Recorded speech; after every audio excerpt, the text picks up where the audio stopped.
Alors ici, on voit bien le site archéologique et l'endroit exact où Jésus est venu. Il a prêché dans la synagogue de Capernaum. Et regardez, vous voyez une partie, donc le soubassement est en pierre de basalte noire. Et c'est la pierre qui était utilisée par le village de pêcheurs au temps de Jésus et au temps de Pierre.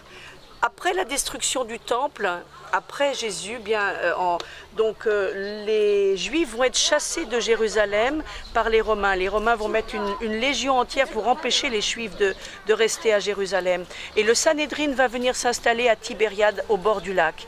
Et à ce moment-là, effectivement, les Juifs qui étaient les Juifs du Sanhédrin, qui avaient une position sociale, qui vivaient dans le luxe, ils vont ramener donc la pierre de Jérusalem, cette pierre blanche. Ils vont ramener tous les décors juifs. Ils vont reconstruire une synagogue plus grande parce qu'ils étaient plus nombreux aussi, mais au même emplacement. C'est-à-dire que c'est réellement ici que Jésus a prêché, c'est ici donc qu'il a guéri, c'est ici qu'il a fait luire la lumière et prêcher le royaume. Et il va sortir donc d'ici, et Matthieu nous dit encore, je sors d'ici et je vais marcher. Et il marche sur cette ruelle qui a été rehaussée maintenant, mais il marche sur cette ruelle, regardez. Nous sommes dans le village de Basalte ici et il va marcher et il va aller jusqu'à la maison de la belle-mère de Pierre. Nous sommes réellement dans les lieux qui n'ont pas beaucoup bougé, si ce n'est qu'effectivement il y a eu un tremblement de terre. Mais vous voyez la taille des maisons, vous voyez un petit peu comment les villages étaient installés et vous avez vu dans ces pierres de Basalte Jésus simplement venait dormir avec les pêcheurs dans cette petite maison avec la pierre noire ici. Et lui-même était la lumière. J'aime beaucoup cette confrontation entre la pierre noire, la pierre de feu volcanique et la lumière de Yeshua qui est ici et qui amène la lumière dans ce village de pierre noire. C'est magnifique. Alors, regardez aussi cette magnifique construction qui est quand même, il reste encore beaucoup de pierres, donc la fameuse pierre de Jérusalem, et on voit bien qu'elle a été reconstruite avec des pierres récupérées comme ça. Et là, effectivement, vous pouvez voir la structure, vous pouvez voir les chapiteaux, vous pouvez voir la grande salle où il y avait effectivement le culte. Et puis si on continue, eh bien, il y avait un endroit sur le côté. Il y avait un endroit sur le côté qui était plus un endroit de vie, parce que les synagogues étaient à la fois des endroits où on lisait la parole, mais c'était aussi un endroit de rassemblement, comme le mot synagogue l'indique. C'est un endroit de vie pour la communauté. Et effectivement, eh bien, on va aller voir comment les enfants, ils avaient des jeux sur le sol même de la synagogue. Venez voir. On est dans la synagogue.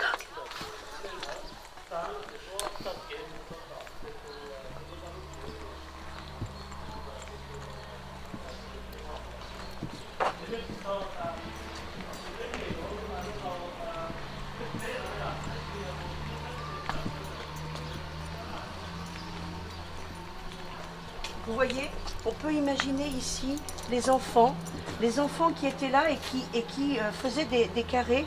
Ils mettaient des petites pierres et en fait, ils faisaient un jeu un petit peu.